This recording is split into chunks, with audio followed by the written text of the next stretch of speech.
Coming up, we take a look at the camp narratives that matter most for the New York Football Giants, from Daniel Jones to Brian Burns, Malik Neighbors, and even Tyler Nubin. It's all on the table for Big Blue as we get underway and we dive in coming up next.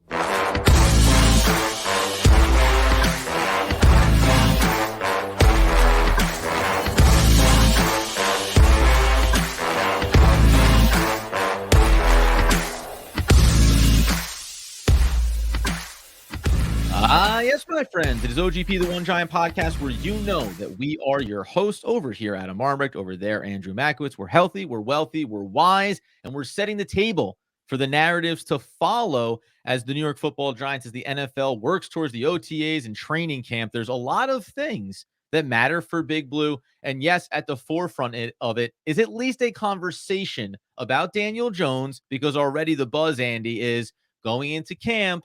What do we know for sure about whether or not Jones is going to be the starting quarterback for this team? That maybe, low level, little bit of fill the back page kind of conversation, but you can make some money if you believe in him. Well, Adam, the interesting thing is, if you go over to FanDuel, you can actually wager on who will be the starting quarterback on a few different teams. Now, obviously, there needs to be some kind of quarterback controversy, or even a whiff of the backup being able to get it, or else, they're not going to list the odds, because why would they do that? You're not going to see the Kansas City Chiefs having odds for Patrick Mahomes and his backup, right? Like, I don't even know who the backup is on the Chiefs right now. So as you can tell, it's actually Carson Wentz is who it is, by the way. Of course it is. As we all know. So, quarterback controversy in Kansas City, stay tuned. Not unclear. We don't know. What I will say is, when you look at some of the different odds, you have things like the Las Vegas Raiders, you have the Minnesota Vikings. They seem to have things that are kind of a little bit more in flux on who could start. You look at things like Jacoby Brissett versus Drake May for the New England Patriots. And then you get to the New York Giants, and they have one of the 5 or 6 teams listed that has a potential for the backup. Adam, how do you think these odds shake out for Daniel Jones versus Drew Lock on who will be the week 1 starter? Give me so I have a baseline. Give me the Minnesota Vikings numbers. Yeah, so the Minnesota Vikings numbers, Sam Darnold is a slight favorite at minus 156 to be able to start week 1 against the New York Football Giants. So it's interesting that right now they are saying week 1, it will likely be Sam Darnold. JJ McCarthy at plus 122, not too crazy odds. It's a little bit better than a coin flip that says Sam Darnold will be the week 1 starting quarterback. How does that inform what Daniel Jones versus Drew Lock would look like? Yeah, because you have a rookie there in JJ McCarthy. The future of the franchise is there. Journeyman, veteran, spot starter, Sam Darnold. So if he's minus 150, I'm going to say that Daniel Jones is probably something like minus like 325-ish to be the odds-on starter. And I would assume that Drew Lock's chances of starting, like with JJ, it's got to be narrowly further plus money. So probably like plus 2 something for him. So it's actually a little bit more than that. I assumed if I'd go a little low there, but that's okay. It's minus 460, which means you would have to put down, if you put down $460, you'd win $100. So the odds are overwhelming that Daniel Jones will be the starter. Drew Lock, as you would expect, you get over 3-1. As an example, the only other quarterback quote unquote controversy that you can wager on is Russell Wilson versus Justin Fields. Russell Wilson is minus 1,000, so they have him as the overwhelming favorite, almost to the point where it's not bettable. But it's interesting to note that there are certain fans that believe that Drew Lock should be the starter. There's also fans that believe maybe Daniel Jones isn't healthy enough to be able to be the week 1 starter. And so for whatever the reasons are that he's listed here, Daniel Jones versus Drew Lock, the answer is, right now, we're going to assume that Daniel Jones will be the week 1 starter based on what Vegas is telling us, right? What is Lock plus to start? He's plus 320, so he's just over 3-1 on your money. Okay, so if you're a Giants fan that does not believe in Daniel Jones, or believes that Drew Lock is a better player, better option, better starter, or if you just believe that Jones is going to be injured, not ready to start week 1, tune into Hard Knocks behind the scenes, get a little look at his recovery, then go bet Drew Lock to start week 1. You can do it for any number of reasons, whether you think he's going to win it outright or that Jones won't be healthy enough to start. Go ahead and throw it down. That's not bad, bad odds, at least for a QB room that has some speculation of controversy. Unlike, let's say, the Russell Wilson one, where you go, okay, what you're being told here is the narrative is Russell Wilson starts, it's his job to lose, and Justin Fields is ready to take that over if at some point during the season it isn't working out. Now, if you're sitting there and you say, I think Drew Lock's going to start, put the money on him. The other way to go with this is to take those minus 460 odds of Daniel Jones being the week 1 starter, Andy, and extrapolate. If you want to talk about another award season to put some money on, Daniel Jones, believe in him or not, comeback player of the year, he has to be on that list because the number 1 requirement is have an injury that absolutely destroys this previous season for you. There's a list involved here that obviously is going to be listed with, heavily laden with QBs as well. Yeah, exactly. Well, you mentioned heavily laden with QBs. So in the top 10, there are only 2 other players listed for comeback player of the year outside of the quarterback position. Oh, can you guess by any chance? Oh, I just had this one on the top. Oh, stupid. What was it? It's a running back. Is Cam Akers there? Cam Akers is not there. You did mention. Nick Chubb. So Nick Chubb is listed there as the 7th best odds to be able to win comeback player of the year. Obviously, he suffered a gruesome knee injury, multiple ligaments, things of that nature. The other one is a tough one, Adam. I don't think you're going to get it, but wide receiver of the Houston Texans, Tank Dell, who went down towards the end of the season with his broken leg. He's the only non-quarterback outside of Nick Chubb that is listed. Let's just assume I was going to crush that one if you had asked me it, but it's good that you provided the answer. I figured we'll speed this along and give you a little bit more context. And and the reason why, there aren't that many on the list is because historically, the comeback player of the year has now turned into what quarterback has come back from either a horrible injury or being out on the street or not being a starter. And so, Adam, the last 6 players that have won comeback player of the year are all quarterbacks in Andrew Luck, Ryan Tannehill, Alex Smith, Joe Burrow coming off his knee injury, Geno Smith getting his second wind in Seattle, and Joe Flacco, who got basically pulled off the street to throw for 300 or 400 yards a few times for the Cleveland Browns. So no big deal. As you can see, historically over the last few years, it's been a quarterback. Where do you think Daniel Jones sits in the pecking order of comeback player of the year? 6th. So Daniel Jones is listed as the 8th most likely person to win comeback player of the year. That's right. At plus 2,500. So that would be put the money down.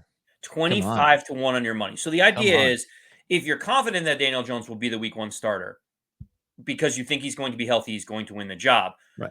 Then you got to think about, it's not. So we talked about this pre-show. We'll give a little peek behind the curtain. That's right. This is not about how many yards does Daniel Jones throw for. This is not how many what's his touchdown to interception ratio. The comeback player of the year award is one of those where it's all about a storyline, right? Like the Damar Hamlin storyline was a big one, which led him, even though he basically was only active for a game or two, to be the comeback player of the year. It feels like it's, of all the awards, it's the most ambiguous award to win. But if you're thinking about Daniel Jones and what his narrative is, Adam, it is written that if he ends up playing well, the narrative all supports Daniel Jones having a real good shot at winning the award. Oh, of course. So you have the injury, obviously a part of that, right? But then you have performance. Everybody last year, even going into last season, don't think he's good enough. The playoff was a fluke. Then he comes in, he has the injury, misses the chunk of the season. Then you get into the offseason, and now you're talking about, are the Giants trying to trade up to get a quarterback to move off of Daniel Jones? They go out and sign Drew Lock, maybe one of the better veteran backup quarterbacks that could put pressure on Daniel Jones or take over. Plus, you have the idea that the Giants are only a season away from getting out of the contract and moving on from him and maybe effectively ending Daniel Jones' career as a starting NFL quarterback. So you couple all those things together and you have a great opportunity where if Daniel Jones, again, to Andy's point, this isn't us advocating for, and that's why Daniel Jones, if he has top 10 numbers in the league, you're going to see him in comeback player of the year. No, if he is a top, we talked about this before, if he puts up top 20 numbers, if he's the 18th best quarterback in a lot of different categories, coupled with everything else around him, if he ends up by the end of this season talking about how he's going to remain the starter, they're going to keep him for the next 2 years of his contract, that's comeback player of the year quality stuff. The hard part, Andy, would be some of the players standing in his way. Let's stay inside the stadium right here with Aaron Rodgers.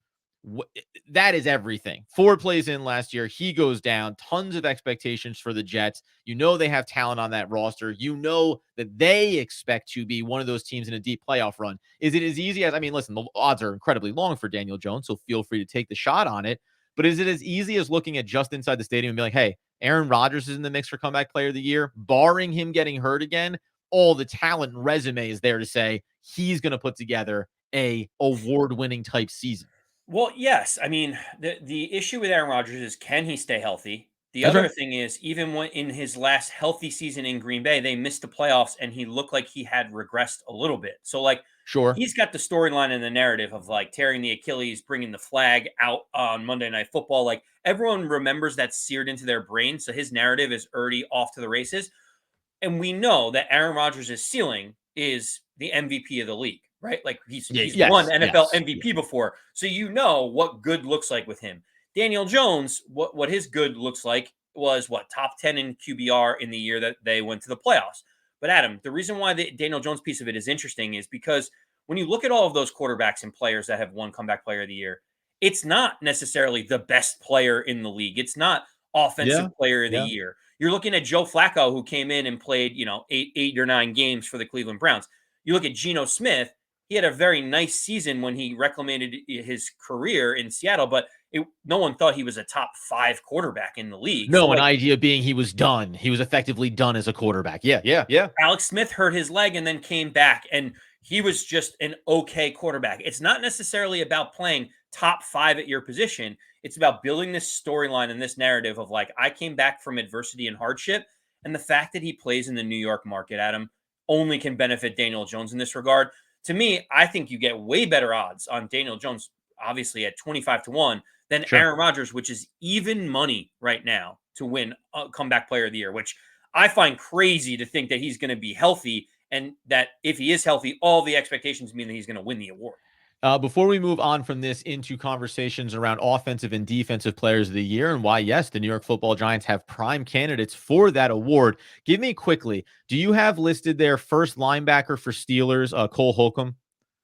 I do not have. Okay, so he's a little bit further down the list. He had that big knee injury, obviously, as well. Like, we're talking about narratives and sometimes the feel-good stories. Do you have on that list Emmanuel Mosley for the Detroit Lions?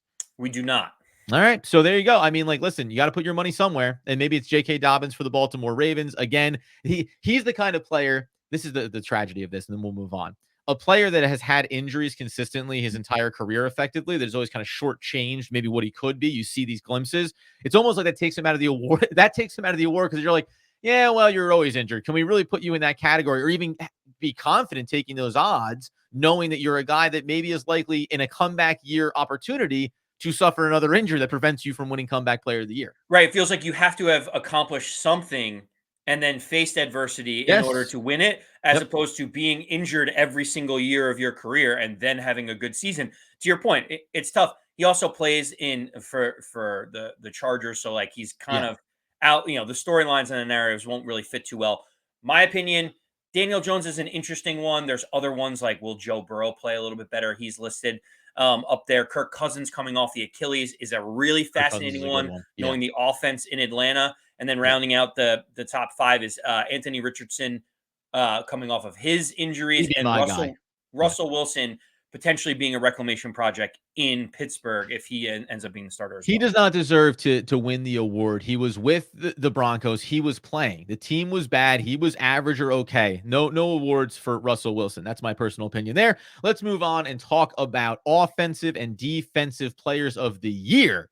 Hey, man, you start stacking up these awards, all of a sudden, Big Blue's having a heck of a season. We'll get into that coming up next.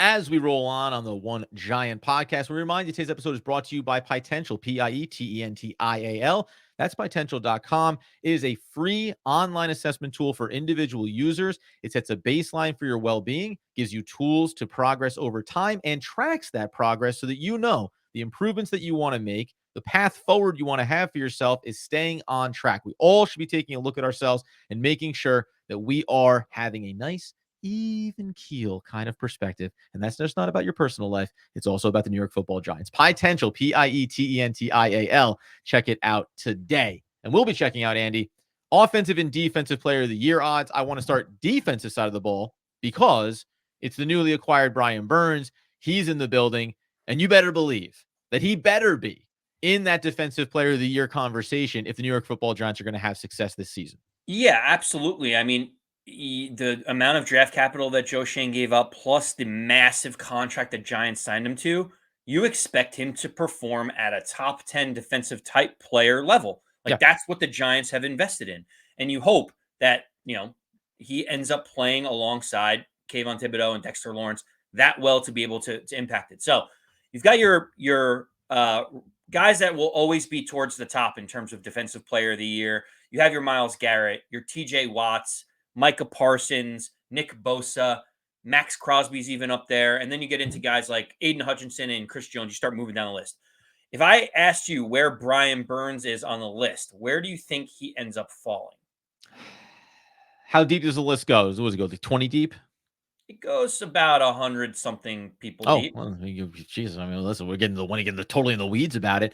I'd like to say I'd like to have him in the top. I'm going to be going low here, like top 25, because I just wonder, because we talked about this, like where is he as a caliber of player? We think he's a very good player, but it's not like some of the other names you're mentioning there, a guy that year over year you place up in that conversation for Defensive Player of the Year. So maybe like top 20-ish. So you are right. He is top 20-ish, Adam. He's number 13 on the list. Even higher. Okay, good. Player Top of the year. 15, So yeah. that is some That's solid expectations, odds. baby. He's just in front of guys like Kyle Hamilton, the safety from the Baltimore Ravens. Okay. He's just in front of Hassan Reddick and Sauce Gardner. So like he's in the range of Montez Sweat, Rashawn Gary, Danielle Hunter. Like that's his range. So it feels like he's almost like a tier 2. I was going to say, he could be near the top of the second tier of players that even took a little partial step back. Think about Sauce Gardner, not as great a second season as his rookie year, or guys that are known to be very good players, but would probably need to have the kind of careerish kind of years to thrust themselves into the conversation.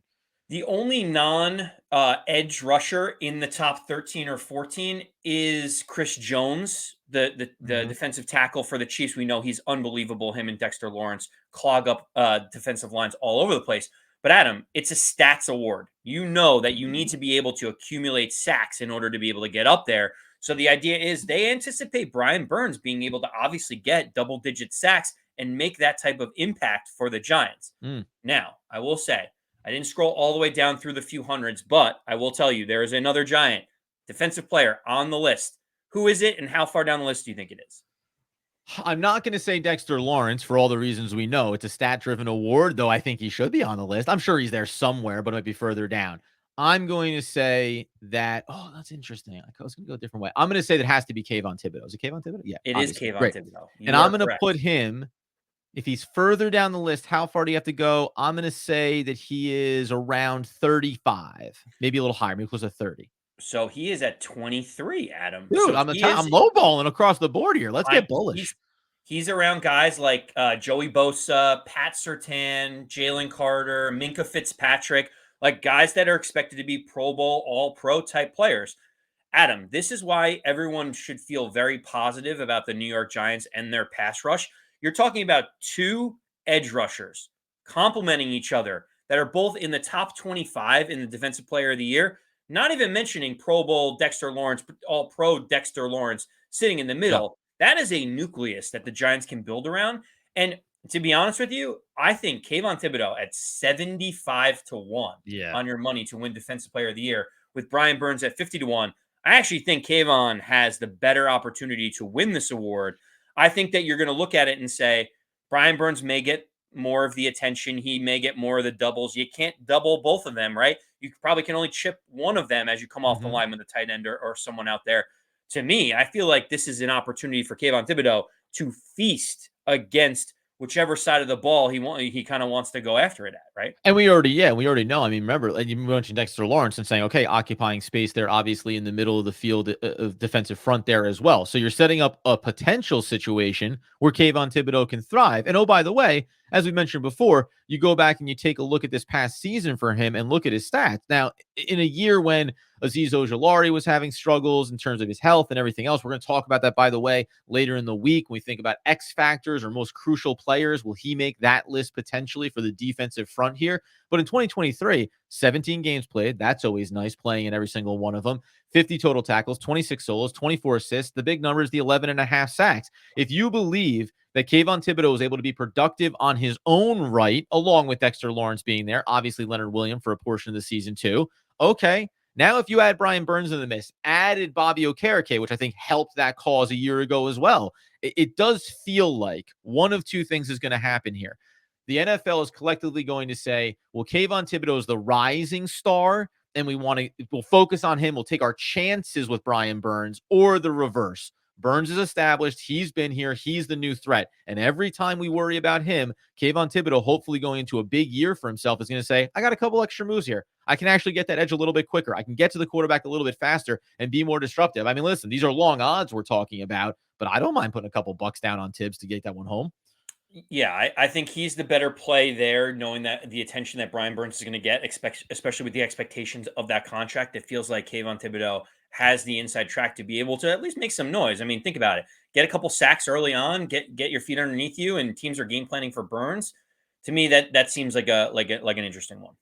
Oh, by the way, too, like it starts with Micah Parsons and Myles Garrett. You mentioned it's plus 600, it's plus 750, it's plus 800. So on the defensive side of the ball, again, plus 7,500 is obviously a big drop down, but it doesn't start with these like minus odds. Like when we talk about comeback players of the year, or we talk about MVP odds, like those numbers are going to be a little bit more truncated sometimes relative to the defensive side. Flip it over to the offensive side of the football, though, Andy. This is where, so I'll say the name first because I don't think he's going to be included in this list. And that's Andrew Thomas, right? Like Andrew Thomas should be on the list for offensive player of the year, but he plays left tackle and he plays offensive line, and it's not sexy. So you got to look for players, whether it's going to be quarterbacks, obviously, whether it's going to be explosive wide receivers, obviously, like Malik Neighbors, maybe we'll have that conversation when we look at the rookies coming up here. But there are Giants on the list for offensive player of the year. Yeah, and keep in mind this feels like a very stat driven one. Christian McCaffrey won it in 2023, Justin Jefferson in 22, Cooper Kupp in 21, Derrick Henry in 2020, and Michael Thomas of the New Orleans Saints in 2019 won it. So what you're realizing is quarterbacks can win it, wide receivers can win it, playmakers can win it. It feels like as long as you're putting points up on the board or yards or accumulating stats, you have an opportunity. Yeah. Adam, I scrolled for a while. Needless to say that the Giants aren't on the first few pages. That's what, sure, averaging 15.5 points a game gets you, on the previous year. Right now, leading, you have guys like Tyreek Hill, Christian McCaffrey, CeeDee Lamb, Justin Jefferson, Jamar Chase, explosive offenses. And shout out to Amon-Ra St. Brown being the next one on the list, a guy that Adam coveted during the draft process that really is coming into his own. Better believe it. Adam, who of the New York Giants is the first one to pop up on the list, and he is tied with another Giant in terms of their odds. Tied with another Giant in terms of their odds. I mean, it doesn't make it. It doesn't. There's not like a guy to go to here. Like you're not going in the backfield. You can't be going to Devin Singletary. It wouldn't make sense. There's no narrative there. I guess you could put a quarterback on, like you could put Daniel Jones on the list just because he's the quarterback for the team. Weapons wise, okay, if I go into the wide receiver room, then I mean, doesn't Malik Neighbors have to be up on the list? I mean, I'm going to say Malik Neighbors is one of the two guys that are tied together for this. You would be correct. Malik Neighbors is one. The other one, it doesn't seem like you're going to get because you eliminated the running back position. But Devin Singletary is actually listed as the next best odds for offensive player of the year. Okay. If you're a Giants fan, that is a scary, scary thing that like our next best guy is Devin Singletary on this list. Oh my God. We're going to talk later in the week. We were debating about which way we want to go to start the week off. We're going to talk about the running back room. And I have a whole narrative here that would suggest that don't touch, and not that you were thinking about it, do not touch the Devin Singletary offensive player of the year betting odds here. But the fact that it's right there with Malik Neighbors, it, like, just to your point, you're like, okay, I guess that's what we're talking about when it comes to New York Football Giants offense, at least coming into what we said top. Camp narratives. Okay, show me that there's other guys that should be a part of this conversation potentially for the Giants, because Malik Neighbors makes sense. We're going to talk about him more in the rookies, But my God, that is just a funky way to be looking at the Giants offense. And to keep in mind, you mentioned before, just to give context, Tyreek Hill and Christian McCaffrey are 7 and 9 to 1. CeeDee Sure. Lamb is 10 to 1. They're in that range. Malik Neighbors and Devin Singletary are 300 to 1. So like there, you have to scroll quite a bit. And Adam, I'll just fill it out for context. There Yeah. are two more Giants that are listed on the list that are at 400 to 1. And I can either have you guess or I could tell you because I mean, we're really No, just tell scraping the me. bottom of the barrel here. Yeah. It is the one aforementioned Daniel Jones, who's Sure. just ahead of Derek Carr on this list. And the other one, Adam, is Jalen Hyatt. Oh, He's I was actually gonna say Wan'Dale Robinson, just like thinking of names, but yeah. They have Jalen Hyatt listed, I think, presumably because he can take the top off if like he has a breakout or emergence. Like it's big time, big play, touchdown potential. Whereas you feel like Wan'Dale Robinson's kind of the possession guy. So keep in mind, these are very, very long odds. We're going to get into some offensive and defensive rookie of the year odds in a second. I would feel pretty good about betting on Kayvon Thibodeaux, knowing that you're getting really good odds and he could do the potential. You might want to shy away from the offensive players of the year if you're looking at Big Blue. Let's just let that play itself out. Let's just hope for a good season before we talk about mentioning them in awards categories. But ultimately, by the way, Saquon Barkley plus 2,000. So listen, you want to go ahead and win on losing when you have one of your franchise players exit to a rival. Hey, listen, you can certainly get some odds there as well. Coming up, as Andy mentioned here, let's look at the rookies in the room on both sides of the football. This is where I think the conversation actually once again becomes very exciting on both sides. We'll get into it here in just one moment. All right, as we continue today's episode, we remind you again that one of our other sponsors is Personam. Personam is an online threat detection engine that allows you to see into the cyber threats around your company and eliminates those threats faster and more effectively than any other company out there. Personam is always vigilant and always learning. You can check out Personam today to learn more. Let's learn more about rookies of the year, offensively and defensively. Let's just go with Malik Neighbors here to start. We talked about him before. The defensive side of the football is more exciting. We mentioned the over-under 840 yards. What's that going to look like? We've already set Andy a pretty high bar for him, saying this guy needs to be a 1,000-yard receiver. Where does he land, though, in the odds? Who are some of the names around him? Yeah, so Malik Neighbors on the offensive rookie of the year, as you mentioned before, his over-under is at 840 yards, which is solid. He trails guys like Marvin Harrison Jr., who's almost projected at 950 to 1,000 yards. He's behind guys like J.J. McCarthy and Jaden Daniels, who presumably are both going to get cracks at being a starting quarterback. And obviously the overwhelming favorite is Caleb Williams. He's at plus 170. Malik Neighbors is fifth, and he is at 14 to 1.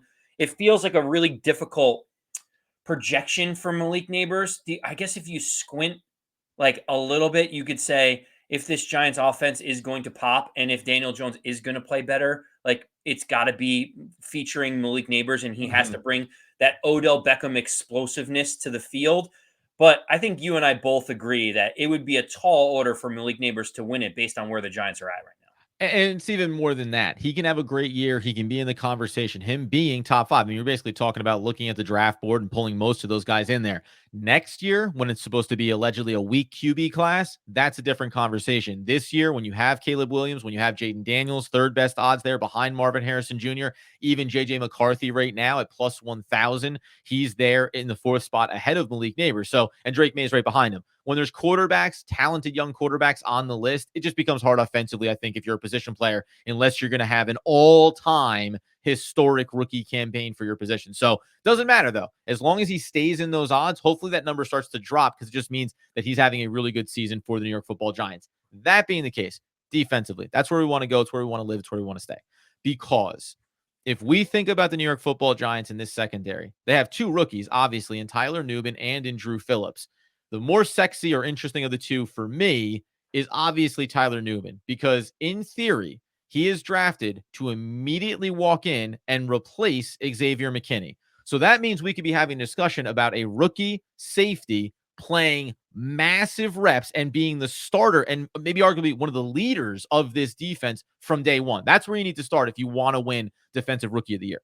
Yeah, and if I asked you where on the list, surprisingly, You mentioned Drew Phillips Yeah. and Tyler Nubin are tied together at the exact same odds to potentially win the award. Where would you say that you think that they could rank in terms of defensive rookie of the year? So I think that should be a good sign because it means that Tyler Nubin is being undervalued on this, not to knock Drew Phillips, but I'm guessing he's lower than he should be. Oh, I mean, geez, they're taking mid rounds. I don't know. Tyler Nubin, rookies. This is gonna be a bad one. I've been good on these. Let's say they're both top 30. So, Adam, look at you coming through in the clutch. They're both tied for 20th best odds in terms of Keep defensive lowballing, rookie baby. of the year. You have guys like Dallas Turner of the Minnesota Vikings, who clearly is going to be on there. Jared Verse is the edge rusher that went to the Rams, I believe. There's a few on there, but I do find it fascinating that you do have Tyler Nubin as the 20th best odds with Andrew Phillips. And to your point, right now, the depth chart is still a little bit fluid. Dane Belton is on the roster. They signed Yes. Jalen Mills in the secondary wave of free agency. Yeah. We know that Jason Pinnock is going to be the starter after he had a great season, in my opinion, last season. The Mhm. question is, will Tyler Nubin be able to take that other safety position alongside Jason Pinnock and run with it? You figure if it's a second round draft pick, Adam, the expectations are that he can come in and start and play immediately. You don't draft a guy that high to then sit back on the bench and let fourth or fifth round picks or veteran free agent signings in the second No. wave of free agency deter you from letting that starter play. To me, the odds are 50-1 on Tyler Nubin to be able to win Defensive Rookie of the Year. And if Shane Bowen's new system allows him to kind of be that ball hawk, be all over the place, which we know he was in college, Yeah. that has a real opportunity for him to be at least in the discussion for the award. 100%. So you go back and you look at last season. Jason Pinnock played 1,011 snaps for the New York Football Giants a year ago. Now, Xavier Kinney, as we know, didn't miss a single snap. That's 1,128 reps for that safety room to fill. Now, you look out inside the other guys. You mentioned 295 for Dane Belton. You also can look at guys like Travarius Owens. He never got on the field. You can look at Bobby McCain. 19 reps for him. And you can look at a player like Isaiah Simmons, who from a versatility standpoint was being used around different spots on the field. He is back with the team. He had 377 snaps. So you also obviously brought in another veteran, as you mentioned, in Jalen Mills. But the reality being that there is a very clear path here. Even if we think Dane Belton is coming along, he still played under 300 reps in what you would think is a somewhat similarly structured. If Nubin comes in and claims the starting role, then you're talking about a guy that should be in the realm of Pinnock, playing 1,000 reps this upcoming season. Maybe it's a little bit lower. And then it comes down to what you mentioned, ball hawking. If he starts getting some interceptions, starts getting some turnovers, then I think you can have a conversation. Will he end up finishing? Will he end up winning the award? Probably not, right? I mean, let's be clear. However, could we by the end of the year say, if we revisited the defensive rookie of the year odds, think that he should be in the top 10 category based on production and performance? I think that'll be a real conversation we're having. So if you're just talking about getting good odds for your money, I think Tyler Nubin, based on what the Giants defense is, based on the position, he should be one of those guys that we talk about being a high leverage opportunity player over the course of the season. Yeah, I mean, think about it too, Adam. Just make sure that you remember that his coming out of the NFL draft process, Tyler Nubin was an instinctual ball hawk guy that can find his way to get into the football, and it showed at Minnesota with all of the interceptions that he was able to get. Those are the types of players that you think have an opportunity to win the award. It's that cornerback that maybe has a few different pick sixes that all of a sudden vaults himself in there. It's the defensive edge rusher that ends up getting double-digit sacks. A guy like Tyler Nubin, safeties don't traditionally win it. Kyle Hamilton obviously is one of those safeties that was up there in the award voting. I don't know. It's speculative. I honestly think the odds are better for Tyler Nubin than they are Drew Phillips, knowing that Drew Phillips is going to kind of play that nickel corner role. But to me, I don't know if Tyler Nubin gets 5 interceptions on the season. I mean, he'd be thrust right into that discussion point. The other part too, actually, when you go over and look at New England Patriots and their snap counts, they actually categorize Jalen Mills into the cornerback group, and you're talking about 455 snaps for him. Now, crowded room in the cornerback spot as opposed to the safety room, maybe, but like just to put it in context, this isn't a guy that was playing 800, 900 reps a year ago for his team.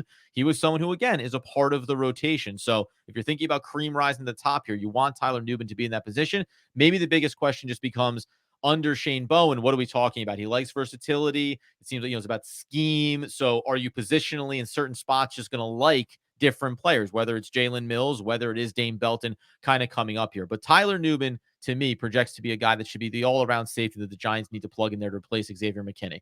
Last footnote that I'll just put out there quickly is when it comes to Drew Phillips, while I'm not talking about him winning this award, we don't know yet. This is camp narratives that are informed by some of these odds. We don't know if he's going to end up playing on the outside. Right now, it looks like they believe in Cordell Flotton giving him that opportunity.